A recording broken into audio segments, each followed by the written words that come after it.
어렵게만 느껴지던 글로벌 이슈들 저희가 쉽게 해석을 해서 투자 전략까지 세워드리겠습니다. 마켓 트렌드 김종효 전문위원 모셨습니다. 안녕하십니까? 안녕하십니까? 네, 어떤 이슈일까요? 네, 우리 시장에서 또 여러 가지 규제로 모바일 게임주들이 몸살을 앓고 있는데요. 네. 그렇지만 글로벌 시장에서 모바일 게임이라든지 아니 모바일 게임 산업 자체는 성장을 하고 있습니다. 여기서 어떠한 트렌드의 시사점을 얻을 수 있는지 또 이런 시사점을 바탕으로 어떤 종목군들이 장기적으로 가장 좋은 종목인지 가늠해 보도록 하겠습니다. 네, 어제도 게임을 매각한 해 만에 네. 굉장히 코스닥 시장에 불안감을 키웠던 종목들도 있었는데 현재 글로벌 트렌드는 어떤 상황인 건가요? 네, 먼저 미국 시장부터 살펴보게 되면 미국 시장 내에서는 여전히 킬러 앱, 즉 돈을 벌어들이는 킬러 앱은 게임이다라고 봐야 될 것 네. 같습니다. 플랫폼과 함께 게임이 가장 중요한 수익원이 되고 있는데요. 먼저 준비된 그림을 보시면 미국 시장에서 현재 iOS, 안드로이드를 모두 통틀어서 활용하고 있는 앱 시장을 보시면 게임이 30%로 가장 많고요. 그 뒤를 이어서 이제 플랫폼의 하나라고 볼 수 있는 페이스북이 거의 20% 가까이 차지하고 있습니다. 전체 앱 시장의 80% 이상을 점유하고 있고 사파리라고 하는 iOS의 일종의 이제 그 익스플로러 같은 거라고 봐야 되겠죠. 이런 부분들의 흐름을 제외한다면 나머지는 전부 앱 시장인데 앱 시장 내에서 의외로 뉴스라든지 검색 이런 것들보다는 게임 쪽의 활용도가 전반적으로 높다라고 봐야 될 것 같고요. 잠시 얘기를 한국으로 돌려서 한국 쪽도 살펴보게 되면 네. iOS라든지 안드로이드 쪽에서도 모두 절반가량의 게임 쪽에 굉장히 매출이라든지 트래픽을 활용하고 있는 등 전체적인 흐름은 게임 쪽이 여전히 스마트 시장에서 주류를 차지하고 있다는 것이 핵심입니다. 그렇지만 이제 아쉬운 것은 뭐냐면 미국 주식시장에서는 S&P 인터넷이라든지 아니면 나스닥 인터넷이 나스닥 종합지수나 S&P 500지수보다 월등한 수익률을 보이면서 굉장히 차별화된 모습을 보이고 있습니다. 그래서 미국 시장 내에서의 페이스북, 구글 이런 종목군들의 신고가가 꾸준하게 나고 있는 반면에 국내 시장에서는 NHN 정도 네이버를 제외한다면 나머지 종목군들의 수익률은 굉장히 부진한 양상이어서 미국과는 조금 다른 트렌드를 보여주고 있다는 것은 조금 아쉬운 점이고요. 그 다음 우리가 좀 살펴봐야 될 게 현재 미국에서 게임 순위에서 그 상위를 차지하고 있는 업체들을 살펴보게 되면 대부분 뭐 슈퍼셀이라고 하는 회사라든지 뭐 킹이라고 하는 회사 우리가 이름이 그렇게 익숙하지 않았던 그런 회사들이 대부분 상위를 차지하고 있고요. 온라인 게임의 강자였던 일렉트로닉 아츠 같은 경우에도 상위를 차지하고 있습니다.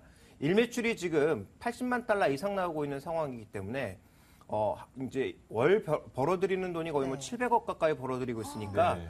우리나라 이제 모바일 업체들이 1년을 벌어도 벌어들이지 못하는 거의 매출과 가까운 돈을 순이익으로 벌어들이고 있는 상황들이거든요. 그러니까 한국 업체들이 실제로 미국 시장에서 크게 영향력을 발휘하면서 끼어들기에는 판이 굉장히 커졌다라고 판단해 볼 수가 있겠고요. 그래서 미국 시장의 전반적인 트렌드는 새로운 게임 회사를 중심으로 해서 모바일 게임 산업은 꾸준하게 성장하고 있고 여전히 스마트 산업에 있어서 돈을 벌어들이고 있는 킬러 앱은 게임이 되고 있다는 것이 가장 핵심적인 부분입니다. 네, 뭐 게임 모바일 시장 자체는 커지고 있지만요. 워낙 변화도 빠르고 변동성도 네. 좀 큰 편이지 않습니까? 사실 저 같은 좀 20대 여성들 같은 경우에는 귀엽고 간단한 게임들이 있잖아요. 예전에 애니팡이나 뭐 현재 뭐 포코팡 같은 그런 거 네. 좋아하고 또 남자분들 같은 좀 전략 쓰는 거 야구나 축구, 삼국지 이런 거 좋아하더라고요. 본인이 귀엽다는 얘기는 아니죠? 저 귀여우니까 귀여운 거 좋아하고요. 그런데 지금 트렌드 좀 빠르게 변할 것도 같은데 이런 세태가 어떻게 언제 변하고 있는 건가요? 중요한 트렌드는 두 가지라고 볼 수가 있는데요. 결국은 스마트 시대에서도 무언가 역할을 하기 위해서는 중요한 두 가지가 있습니다. 첫 번째 플랫폼인데요. 네. 플랫폼과 얼마나 연관된 산업을 가져가느냐가 핵심이라고 보여지고 있는데 먼저 준비된 그림을 보시면 최근에 이제 국내 게임사들이 페이스북이라든지 위챗이라든지 라인, 카카오톡과 같은 여러 가지 플랫폼들을 이용을 해서 결국은 게임 매출을 올려나가는 상황입니다. 물론 이런 플랫폼 쪽과 연계하다 보니까 수수료를 지급하면서 수익성은 떨어지고 있지만 규모 자체가 커지고 있는 상황이기 때문에 산업의 성장을 위해서는 반드시 발판으로 삼아야 된다는 거죠. 그래서 아까 우리 미국의 이제 순위를 게임 순위를 잠깐 봤는데요. 미국의 모바일 게임 순위에서 불과 한 10년 전만 하더라도 우리나라에 이제 국내 게임 비례나 컴투스가 있었습니다. 네. 그러니까 이제 피처폰 시절에는 국내의 간단한 게임들도 미국 내에서 매출을 올리면서 의미 있는 그런 역할을 했는데 그때 벌어들이는 돈은 뭐 연간 한 100억 정도 이렇게 불과했거든요. 네. 근데 지금은 일간으로 뭐 80억씩 벌어들이고 있는 상황이니까 이 상황이 달라진 거죠. 그래서 지금 현재 구간에선 플랫폼에 이런 게임들을 실지 않으면 되지 않는다라는 게 가장 중요한 트렌드고요. 그래서 지금 글로벌 시장 내에서 인터넷 쪽에서 가장 높은 밸류에이션을 받고 있는 것도 NHN, 네이버죠. 네이버, 그다음에 위챗, 그다음에 페이스북 같은 이런 플랫폼을 갖고 있는 업체들이 가장 높은 밸류에이션을 받고 네. 있기 때문에 이들의 성장에 연동할 수 있는 게임주들 간의 합종 영향이 굉장히 빠르게 이루어지고 있다고 봐야 될 것 같고요. 그다음 살펴봐야 될 것은 또 하나의 게임 트렌드, 성별로, 나이별로 좋아하는 게임이 다르다라는 것도 살펴보실 필요가 있습니다. 특히 남자 같은 경우에는 나이가 조금 어린 경우에는 별로 유형을 가리지 않고 게임을 선호하는 모습입니다만 여성들 같은 경우에는 연령대별로 선호하는 게임들이 굉장히 달라지는 모습을 나타내고 있습니다. 또 하나 이제 미국에서 성장하고 있는 글로벌 시장에서 성장하고 있는 것은 남자를 중심으로 해서 카지노, 포커 같은 것들이 연령대가 비교적 높은 상황에서 또 선호되고 있고요. 이쪽에 이제 시장도 커지고 있는 상황이기 때문에 이 두 가지의 트렌드에 적절하게 대응하고 있는 기업들이 과연 있는가, 이 부분이 핵심이 아닌가라고 보여지고 있어서 큰 줄기는 두 가지, 플랫폼과 얼마나 연계를 가지고 가져가고 있는가. 두 번째로는 타겟 시장을 정확하게 잡고 그 타겟 시장을 공략할 만한 게임을 만들 능력이 있는지, 이 두 가지가 핵심이 아닌가라고 판단하고 있습니다. 현재 이 보여주고 계신 연령대는 우리나라 케이스인가요? 전 세계를 의미하는 거죠. 전 세계 케이스. 자, 뭐 연령대도 잘 타겟을 잡고 그리고 플랫폼과 합작하고 있는 기업들도 있습니다만 그럼에도 불구하고 최근에 주가가 몸살을 앓고 있는 그런 국내 기업들이 굉장히 많아요. 네. 이들은 왜 그렇게 되고 있는 것일까요, 지금? 네, 아무래도 이제 박근혜 정부가 창조 경제를 얘기하고 있지만 문제는 게임에 대해서는 4대 중도각법 뭐 이런 것들을 네. 해서 여러 가지 법들을 내놓으면서 국내 게임 산업을 과연 고사시키려고 하는 거냐라는 논란이 나올 정도로 지금 얘기가 많거든요. 그렇지 않아도 성장성이 조금 떨어지고 중요한 것은 이익도 떨어지고 있는 현 시기에 네. 정부의 압박까지 들어오니까 이들 업체들은 너무 흔들릴 수밖에 없는 거죠. 먼저 준비된 그림을 보시면 국내 모바일 3사의 매출 현황을 보니까 지금 위메이드도 꺾이고 있는 상황이고요. 컴투스나 위메이드 같은 경우에도 컴투스나 이제 게임빌 같은 경우에도 전체적으로 정체되고 있는 상황입니다. 그러니까 지금 매출 자체가 정체되고 있는 상황에서 수익성이 떨어질 수 있는 아까 말씀드렸던 플랫폼과의 연계 이런 것들이 나타나는 가운데 정부 압박까지 이어지다 보니까 결국은 이들이 굉장히 흔들릴 수밖에 없는 국면이었고요. 반대로 또 하나의 트렌드는 뭐냐면 그동안 모바일 게임의 약진으로 인해서 크게 악세를 보일 것으로 봤던 온라인 게임 시장이 서서히 살아나고 있다는 거죠. 2013년도 초반까지만 하더라도 PC방 사용 시간이 절대적으로 줄어들면서 이 게임 판도가 온라인에서 이제 모바일로 가는 게 아니냐 이렇게 생각을 네. 했지만 네. 실제로 다시 꾸준하게 회복을 되면서 PC방도 살아나고 있다는 거죠. 이유가 있을까요? 그러니까 온라인 쪽에서의 신규 게임들이 대규모로 런칭이 되면서 그동안 모바일 쪽으로 좀 돌았었던 사람들도 다시 이제 재밌는 게임들이 많아지니까 PC방으로 회귀하고 있다라고 보여집니다.